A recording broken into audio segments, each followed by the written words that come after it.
रेश्मा साळुंखे दिवसभराच्या बातम्यांमध्ये आपल्या सगळ्यांचं स्वागत। दिवसभरातल्या कोणकोणत्या महत्त्वाच्या घडामोडी घडल्यात त्या सगळ्या सविस्तर आपण बघणार आहोत। सुरुवातीला एक महत्त्वाची बातमी। माजी राष्ट्रपती प्रतिभाताई पाटील यांच्या वाढदिवसानिमित्त सत्कार सोहळ्याचं आयोजन आज नागपुरात करण्यात आलं होतं। या कार्यक्रमाला राष्ट्रवादी काँग्रेसचे अध्यक्ष शरद पवार, मुख्यमंत्री उद्धव ठाकरे, विधानसभा अध्यक्ष नाना पटोले यांच्यासह विविध राजकीय पक्षांचे नेते हजर होते। आधी शरद पवार बाळासाहेबांचं ऐकायचंय, आता मी पवारांचं ऐकतो असं म्हटल्याने उपस्थितांमध्ये चांगलाच हशा पिकला। तसंच शिवरायांचं नाव घ्यायचं आणि तलवार घेऊन मागे लागायचं ही महाराष्ट्राची संस्कृती नाही असं म्हणत उद्धव ठाकरेंनी भाजपला टोला लगावला। आता आपल्याला कळलं असेल की पवार साहेबांचं मी काय ऐकलं, कारण त्यांनी स्वतः सांगितले की 2 वेळा बाळासाहेबांनी आपलं ऐकलं होतं आणि मग मी नाही कसं म्हणणार। राजकारणाच्या ठिकाणी असतं, जरूर असावं, मतभेद असतात, मतभिन्नता असावी, असायला पाहिजे, लोकशाही आहे। पण मतभिन्नता असली तरी पवारसाहेब आणि बाळासाहेबांची मैत्री ही कधी तुटली नाही। विरोध करायचा कडाडून विरोध केला, दोघांनी केला एकमेकाला, पण त्यातून मैत्रीचा धागा कधी तुटू दिला नाही। माजी मुख्यमंत्री आणि माजी विरोधी पक्षनेते एकमेकाच्या सोबत बसलेले आहेत, एकमेकाचं कौतुक करतायत, ही आपल्या महाराष्ट्राची परंपरा आहे। त्याला म्हणतात संस्कृती, याला म्हणतात संस्कार। नाहीतर नावं मोठमोठ्यांची घ्यायची, छत्रपती शिवाजी महाराज की जय बोलायचं आणि आपल्याच लोकांवरती तलवार घेऊन मागे लागायचं, ही महाराष्ट्राची परंपरा नाही, अजिबात नाही। पुढच्या बातमीकडे। आज नागपुरात हिवाळी अधिवेशनाचा 3रा दिवस पार पडला। यावेळी विरोधी पक्षनेते देवेंद्र फडणवीस यांनी सरकारला चांगलंच धारेवर धरलं। काँग्रेस राष्ट्रवादी काँग्रेसच्या जीवावरती मुख्यमंत्री बनू असा शब्द तुम्ही बाळासाहेबांना दिला होता का, असा सवाल देवेंद्र फडणवीस यांनी मुख्यमंत्री उद्धव ठाकरेंना विचारला। तर जनतेच्या मनातलं हे सरकार नसून आताचं सरकार स्वार्थासाठी एकत्र आल्याचं ते म्हणाले। तर हे सरकार टिकेल की नाही या भीतीनेच अजूनही मंत्रिमंडळाचा विस्तार केला नाही असा आरोप देखील त्यांनी महाविकास आघाडी सरकारवर केला। निवडणुकीनंतर आम्ही वाट पाहत होतो। आम्हाला वाटलं की आमचे मित्र ठीक आहे, काय मागण्या असतील, काही गोष्टी असतील, ते आमच्या सोबत येतील। पण अध्यक्ष महोदय, आमच्या सोबत येण्याच्या ऐवजी त्यांनी दुसरा मार्ग पत्करला आणि माननीय मुख्यमंत्री उद्धवजींनी सांगितलं की बाळासाहेबांना शब्द दिला होता, शिवसेनेचा मुख्यमंत्री करीन। अध्यक्ष महोदय, हिंदू हृदय सम्राट बाळासाहेब ठाकरे यांच्याबद्दल प्रचंड आदर आम्हाला आहे। हे कुठेही असले आणि आम्ही कुठेही असलो तरी देखील आमच्या करता हिंदू हृदय सम्राट बाळासाहेब ठाकरे हे निश्चितपणे या ठिकाणी आदरस्थानीच राहतील। निवडणुकीनंतर आम्ही वाट पाहत होतो। आम्हाला वाटलं की आमचे मित्र ठीक आहे, काय मागण्या असतील, काही गोष्टी असतील, ते आमच्या सोबत येतील। पण अध्यक्ष महोदय, आमच्या सोबत येण्याच्या ऐवजी त्यांनी दुसरा मार्ग पत्करला आणि माननीय मुख्यमंत्री उद्धवजींनी सांगितलं की बाळासाहेबांना शब्द दिला होता, शिवसेनेचा मुख्यमंत्री करीन। अध्यक्ष महोदय, हिंदू हृदय सम्राट बाळासाहेब ठाकरे यांच्याबद्दल प्रचंड आदर आम्हाला आहे। हे कुठेही असले आणि आम्ही कुठेही असलो तरी देखील आमच्या करता हिंदू हृदय सम्राट बाळासाहेब ठाकरे हे निश्चितपणे या ठिकाणी आदरस्थानीच राहतील।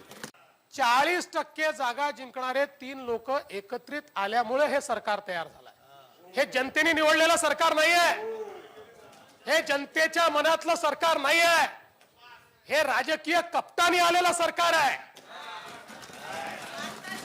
हे राजकीय स्वार्थाकरता आलेलं सरकार आहे। त्यामुळे जनतेच्या मनातलं तुम्ही सांगू नका। जनतेच्या मनातलं काय होतं ते लोकसभेतही जनतेने दाखवलं, ते विधानसभेतही जनतेने दाखवलं आणि जनतेने या ठिकाणी आम्हाला निवडून दिलं। अध्यक्ष महोदय, अजून का विस्तार होत नाही यांचा? किती दिवस विस्तार होणार नाही? या सरकार कुठे अध्यक्ष महोदय? आज आपण बघा, या सरकारमधला विसंवाद किती आहे, भीती किती आहे। मंत्री बनवले तर जे होणार नाही ते सरकार ठेवतील की नाही अशा प्रकारची भीती असल्यामुळे सरकारचा विस्तारही होत नाही। आम्हाला काळजी नाहीच, तुम्हालाच करायची आता काळजी, आम्हाला काय काळजी करायची. त्यामुळे अध्यक्ष महोदय या ठिकाणी मंत्रिमंडळाचा विस्तार देखील करू शकले नाहीत. दरम्यान ठाकरे घराण्यातले पहिले आमदार आदित्य ठाकरे यांनी या सभागृहात एक गौप्यस्फोट केला. देशात नोटाबंदी झाल्यानंतर भाजपने आम्हाला नोटाबंदीवरती बोलू दिलं नाही असा आरोप आदित्य ठाकरेंनी केलाय.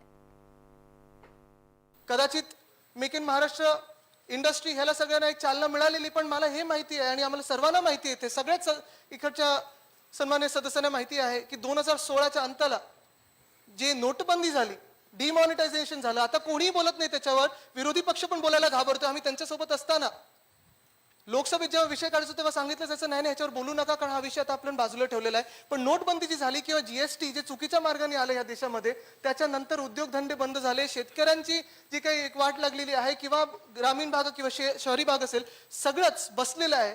आणि ते जर आपल्याला पुढे न्यायचं असेल, रोजगार जर पुन्हा आणायचा असेल, तर आपल्याला वेगळ्या वेगळ्या विषयांवर विचार करणं गरजेचं आहे. दुसरीकडे राष्ट्रवादी काँग्रेसचे आमदार रोहित पवार यांनी देखील भाजपवरती सडकून टीका केली आहे. क्रिकेट खेळत असताना तो जरा तगडा होता, नेहमीच तो कॅप्टन व्हायचा, सारखं त्याला बॅटिंग खेळायलाच आवडायचं. आणि चुकून कुणी त्याला आउट केलं तर तो रडीचा डाव त्या ठिकाणी खेळायचा, बॅट स्टंप घेऊन तो निघून जायचा. अशी परिस्थिती विरोधी पक्षाकडनं आज या ठिकाणी मला कुठेतरी बघायला मिळाली. मी खरं तर मनापासून शिवसेनेला अभिनंदन करतो. मगाशी अनेक विरोधी पक्षामध्ये असणाऱ्या मोठ्या नेत्यांची भाषण मी त्या ठिकाणी ऐकत होतो. ते भाषण करत असताना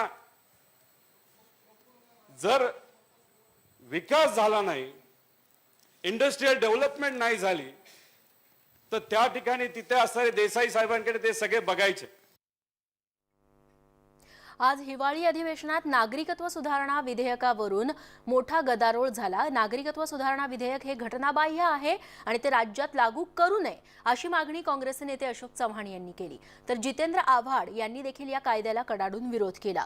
दुसरीकडे विरोधी पक्षनेते देवेंद्र फडणवीस यांनी मात्र राज्य सरकारला हा कायदा लागू करावाच लागेल असं वक्तव्य केलंय. केंद्र शासनाने जो सिटीजन्स अमेंडमेंट ऍक्ट जो आणला तो घटनाबाह्य आहे आणि संपूर्ण देशाच्या भावना महाराष्ट्रासहित सर्वत्र मोठ्या प्रमाणावर निदर्शने याच्यावर झालेले आहे.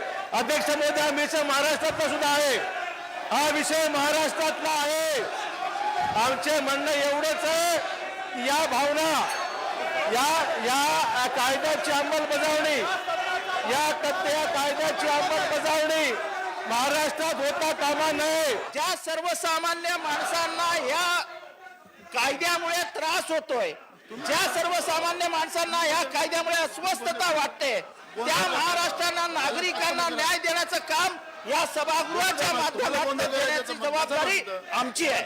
आणि त्यामुळे या कायद्याविषयीचे उद्गार काढणं, त्याच्याविषयीच्या संवेदना, वेदना दाखवणं, बोलून दाखवणं हे आमचं कर्तव्य आहे.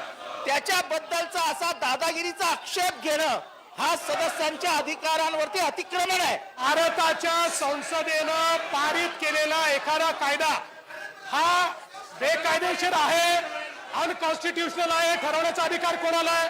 तो साहेबांना आहे का? तो भारताच्या सर्वोच्च न्यायालयाला आहे.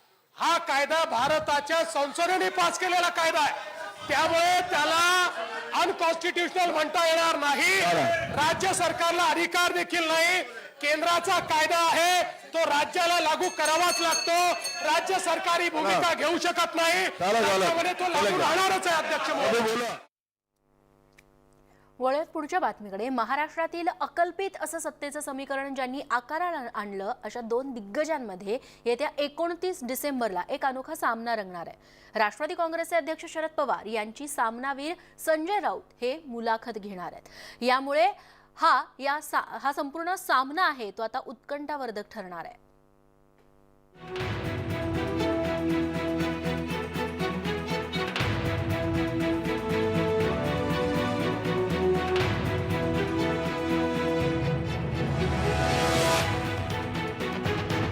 मंडळी, महाराष्ट्राच्या राजकारणात अगदी अशक्य वाटणारे आपल्या सगळ्यांना चक्रावून टाकणारे हे दृश्य प्रत्यक्षात उतरले. शिवसेना, राष्ट्रवादी काँग्रेस आणि काँग्रेस हे टोकाच्या ध्रुवावरचे पक्ष महाविकास आघाडीच्या माळेत गुंफण्याचं काम ज्यांनी करून दाखवलं असे या आघाडीचे शिल्पकार म्हणजे शरद पवार आणि संजय राऊत. एक रोखठोक पत्रकार तर दुसरे राजकारणातले चाणक्य. या दोन नेत्यांमध्येच आता एक अनोखा सामना रंगणार आहे. सामना एका महामुलाखतीचा. सद्यस्थितीला जी राजकीय घडामोड महाराष्ट्रामध्ये घडली त्याला जे कारणीभूत ठरलेले दोन घटक जे आहेत ते आदरणीय शरदचंद्रजी पवार साहेब आणि आदरणीय संजय राऊत या दोघांची मुलाखत, या दोघांची नाही, पवार साहेबांची मुलाखत संजय राऊत घेणारे अशी ती मुलाखत आम्ही या साहित्यिक कलांत संमेलनामध्ये घेतलेली आहे. त्याचं कारण असं आहे की समाजाला हे कळलं पाहिजे किंवा राजकारणाची पातळी ही कुठपर्यंत असू शकते. माननीय शरद पवार समजून घ्यायला यांना 100 जन्म लागतील. हां, शरद पवार हे अनुभवी नेते आहेत. त्यांचा अनुभव राजकारणातला, समाजकारणातला मोठा आहे. त्यांनी ज्या प्रकारची भूमिका घेतली असेल ती योग्य भूमिका आहे. संजय राऊत म्हणतायत ते अगदी खरं आहे. शरद पवार नावाचं रसायन अजून भल्या भल्यानं उमगलेलं नाही. पवारांच्या गुगलीनं आजवर अनेकांना क्लीन बोल्ड केलंय, संभ्रमात टाकलंय. अशा शरद पवारांना संजयच्या नजरेतून जाणून घेणं रंजक ठरणार आहे. राजकीय उद्धव, राजकीय उद्धव.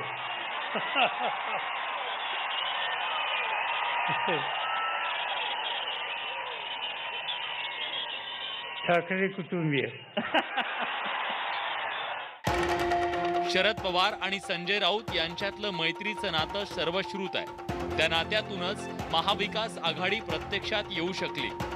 एका बाजूला स्वतःच्या हृदयाचे ठोके चुकत असताना दररोज 9:45च्या ठोक्याला राऊत माध्यमांसमोर येऊन भाजपची धडधड वाढवत होते. महानाट्याच्या नेपथ्याची रचना करत होते. त्यामुळे या महानाट्यात पडद्यामागे घडलेल्या असंख्य गोष्टी ज्या जनतेसमोर अजून आलेल्या नाहीत, त्या चाली ज्यांची महाराष्ट्राला प्रचंड उत्सुकता आहे, त्या या मुलाखतीतून समोर येणार का हा प्रश्न आहे. राऊतांच्या रोखठोक सवालांना पवारांची पॉवरफुल उत्तरं असा हा अनोखा सामना पाहण्यासाठी महाराष्ट्राची उत्सुकता शिगेला पोहोचली आहे. विलास बडे, न्यूज 18 लोकमत, मुंबई. ब्रेकनंतर दिवसभराच्या बातम्यांमध्ये पुन्हा एकदा आपल्या सगळ्यांचं स्वागत. निर्भयावरती बलात्कार प्रकरणातील 4ही आरोपींना फाशीच्या शिक्षेवर अंमलबजावणी करण्याच्या याचिकेवरची सुनावणी पतियाळा कोर्टानं पुढे ढकलली आहे. 7 जानेवारीपर्यंत ही सुनावणी पुढे ढकलण्यात आली आहे. यानंतर कोर्टात उभ्या राहिलेल्या निर्भयाच्या आईला अश्रू अनावर झाले.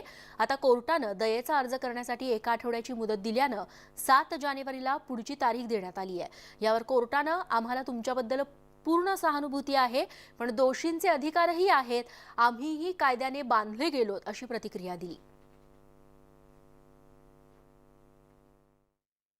देखिए, अब उसका टाइम उन्होंने गंवा दिया है. 1 साल पूरा बैठ के, क्योंकि 18 महीने रिव्यू तीनों की खारिज हुए हो गई. इनके पास 18 महीने टाइम था रिव्यू करने का, क्यूरी करने का, इन्होंने नहीं किया. जेल ने 7 दिन का डेट नोटिस किया था कि इसमें 7 दिन के अंदर सब मर्सी पटिशन जिसको करना है कर लो. इन लोगों ने नहीं किया, तो ऑलरेडी इन्होंने टाइम खत्म कर दिया है. उम्मीद है कि अब इसी पे इन लोगों का डेट जारी. 7 साल हो गए, क्या आपको लगता है कि आज इस फैसले से इंसाफ हुआ है? बिल्कुल लगता है, क्योंकि इंसाफ के एक कदम और नजदीक हम पहुंचे.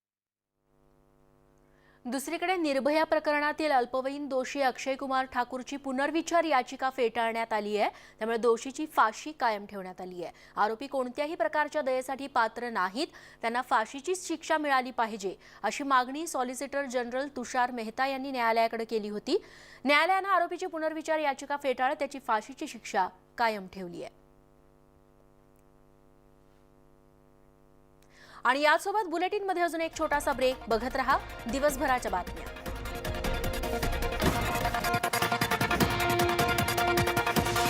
स्वागत. सुधारित नागरिकत्व कायद्याच्या अंमलबजावणीला स्थगिती देण्यास सर्वोच्च न्यायालयानं आज नकार दिला. अजून नागरिकत्व कायदा लागू झालेला नाही, त्यामुळे त्याच्या अंमलबजावणीस स्थगिती देण्याचा प्रश्नच उद्भवत नाही, असं कोर्टानं स्पष्ट केलंय. या कायद्याला सर्वोच्च न्यायालयात आव्हान देण्यात आलंय. कोर्टात एकूण 59 याचिका दाखल करण्यात आलेल्या आहेत. त्यावरती सुनावणी करताना कोर्टानं केंद्र सरकारला नोटीस बजावली आहे. जानेवारीच्या दुसऱ्या आठवड्यापर्यंत सरकारला यावरती उत्तर द्यायचं आहे. यावेळी कोर्टानं कायद्याच्या अंमलबजावणीला स्थगिती देण्यास नकार दिलाय. हा कायदा अद्याप लागू झाला नाही, मग त्याला स्थगिती देण्याचा प्रश्नच उद्भवत नाही, असं कोर्टानं म्हटलंय. या प्रकरणाची पुढची सुनावणी आता 22 जानेवारीला होणार आहे. कॉर्पोरेट जगतातील सर्वात मोठे बोर्डरूम बॅटल ठरलेल्या खरं तर सायरस मिस्त्री आणि टाटा सन्समधील संघर्षात राष्ट्रीय कंपनी कायदा लवादानं बुधवारी सायरस मिस्त्री यांच्या बाजूने महत्त्वाचा निर्णय दिलाय. मिस्त्री हेच टाटा समूहाचे अध्यक्ष असून नटराजन चंद्रशेखरन यांची टाटा समूहाचे नवे अध्यक्ष म्हणून केलेली निवड ही बेकायदा असल्याचा ऐतिहासिक निर्णय लवादानं दिलाय. या निर्णयाची 4 आठवड्यांनी अंमलबजावणी केली जाणार आहे. टाटा समूहाविरोधात 3 वर्षांच्या कायदेशीर लढाईनंतर मिस्त्री यांना अखेर न्याय मिळालाय. दिवसभराच्या या घडामोडींसोबतच बुलेटिनमध्ये आता वेळ झाली आहे इथेच थांबण्याची. ताज्या बातम्यांसोबत लगेचच परत येतोय. बघत रहा न्यूज 18 लोकमत.